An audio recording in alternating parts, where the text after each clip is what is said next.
Grabe mga kalapatid yung nangyari dito kay Brutus. Siya si Idol Madla, nakakahanga, may mga hawak, gandang linyada. Ika'y inspirasyon kung bakit hanggang ngayon ako'y palaging kumakarera.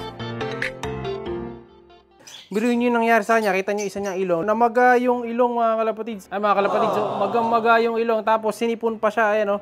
So, ito yung warrior natin na nagkakulutong na napakagrabe. So, ito yung paa niya. Ayan o. Ayan yung paa niya o. Halos mabakbak na yung paa niya. Dahil sa bulutong. Ayan o. Oh, sayang. So, ano pa naman to? Taiwan bird. Pero hindi ko susukuan to. Tuloy ang laban na ito. Gagawin natin, i-recover ko lang. Kailangan kasi na ito ma-recover. Pero ilang buwan na boy nandito to? Nasa 2 buwan na no. Nasa 2 buwan na to mga kalapatids na nandito. Kaya kailangan talaga dito, itiwala lang. So wala na nga siyang bulutong sa ilong eh. Ayan, o. Saka side na to, matino na itsura niyan. Ayan o, para may sipon-sipon na lang. Wala naman sipon nga dati to eh. Saka hindi ko alam kung bakit namaga yung ilong. Ito, ayan o, tingnan nyo pagka nakaganyan na view.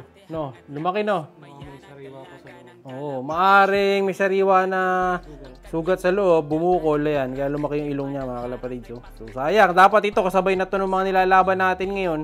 Hindi nga nailaro dahil nga sa nangyari sa kanya. Yung paa niya, oh, dito sa side. Lumaki rin pala pa, boy, no? Lumaki yung paa, mga kalapatid. Sa mukhang longganisa yung paa niya. Pero wala nang bulutong, oh, nawawala na to. Yun yung mga bulutong niya, eh. Tapos, grabe nga yung kuto niya. Dumikit sa akin kanina to. Ayan, kita niyo yung kuto niya, oh. Oh, di kasi natin maliguan, eh. Dahil nga, mayroon siyang makapal na bulutong. Pero bukas, kailangan ligo ng puwersa kasi kita niyo yung ano, mga kuto lumilipad pati dito sa kabila. Ah, tama boy. Lagyan natin 'to nung isa. Pinapatak kunin mo nga, kunin mo na ngayon. Lagyan na rin natin. Lalagyan namin mga kalapatids. Ayan, hawak na natin yung pampatak na galing ng US. Ayan, galing kay Boss Kalapati Belgium. Ayan to. Ibigay natin sa kanya. So, 2 patak. So, sa kalapati lang to kailangan mga kalapatids. Hindi pwedeng pumatak sa balat ng tao to kasi may side effect yata. So, 2 sa batok ang papatak natin. Dito lang naman sa may balat dito. Patak mo nga boy. Ayan, papatak natin. Cover mo naman natin ang kamay natin yung ibon. Bawal makita to eh. Ayan, sige. 2 boy. Ayan, yun. Ganun na. Napatakan na nun mga kalapatids. Mabilis lang. So titingnan natin kung mawawala yung mga kuto niya. Kasi ayan, grabe. Dami ayan oh. Oh, pinutakti mga kalapatids ng kuto eh. Dumikit nga sa damit ko to kanina. Para lumipat lahat kanina sa damit ko, pinagpagwala ngayon, oh, kita nyo ilalim, oh. Oh, di ba? Gravity, yun nangyari sa kanya. So, tingnan natin kung mawawala, no? Pero paliliguan ko na rin to sa mga susunod na araw. Pahinga lang natin, no? So, linisin ko din mamaya yung ilong nito para matanggal yung nasa ilong kasi yung ilong niya, may anong orange, no? Grabe, kawawa. Pagka ganito yung ibon namin, nai-stress din ako mga kalapatid sa iyo kung nagkakaganto yung ibon namin, eh. Kasi syempre, alaga natin to mula nung sisiw pala to, itlog pala to, nakikita ko na siya. Kaya pagka nagkakasakit sila, ako yung talagang grabe nalulungkot mga kalapatid. Kasi ako nag-breed neto. So, ang lahi neto is Taiwan, cross Taiwan yan, yung 2 Taiwan. Bali kapatid niyan yung isa sa mga ibon natin nung nakaraan na nananalo na sa tag team. Saka yung ibang ibon natin na sinubukan dito nung nakaraan. Pati yata yung isa, alam ko, Taiwan cross sa Speedbird yun eh, yung lagi nauuna. So, kaya kailangan maggamot natin to para mailaro din natin siya. Ito nga pala mamaya, loading na. Anong oras yung loading boy? 6 to 8 no? So 6 to 8 yung loading. Ito yung mga sasakay natin mga kalapatids mamaya. Ayan. And then nakapili na rin kami dun sa Dreamloft. Yung sinabi ko nga sa inyo, papakita ko sa inyo yun sa mga susunod natin video kung sino yung mga panlalaban natin. So bali mamaya ang isasakay natin, check muna yung kamay ko baka may guto. Baka mahawa. Ito mga kalapatids. So, yan.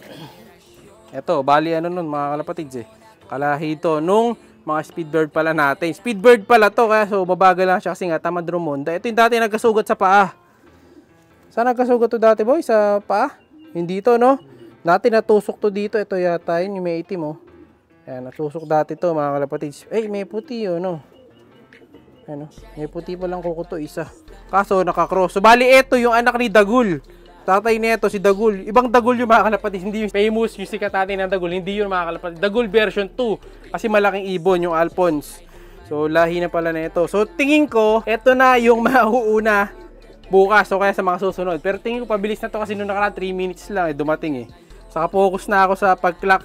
Nung nakaraan kasi, di ba, nagbablog tayo nung isda. Kaya nangyari, nawala kami sa focus ni Padlatu. Kaya nung nangyari, Ang akala ko 1-2 speed ng mga ibon. Ang speedan pala 1-1 lang. So sayang.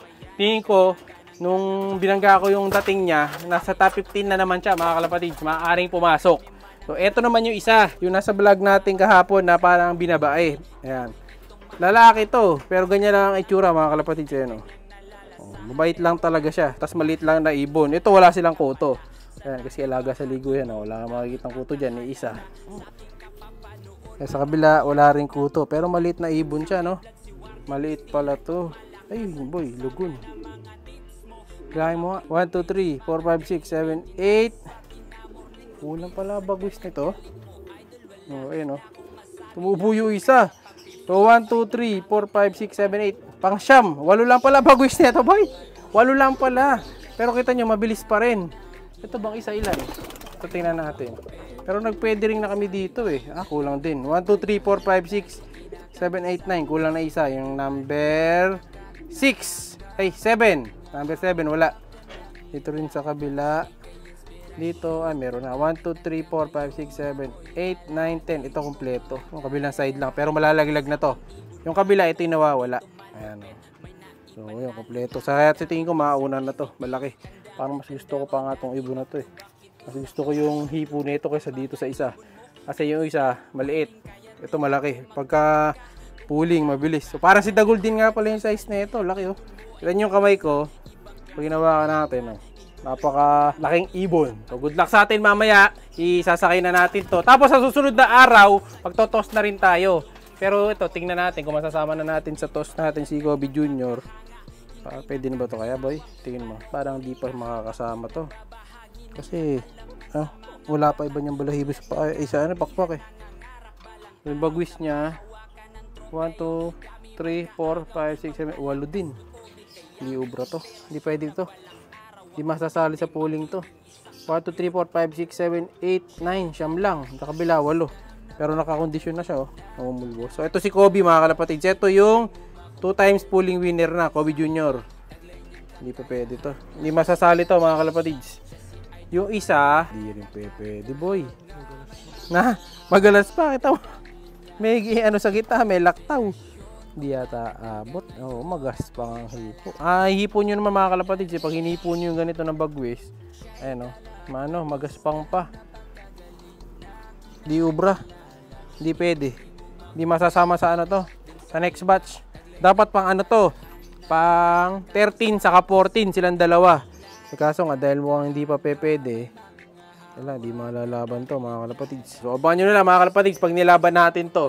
So good luck sa atin! Siya'y kalapatistang napakagaling na kinakilala.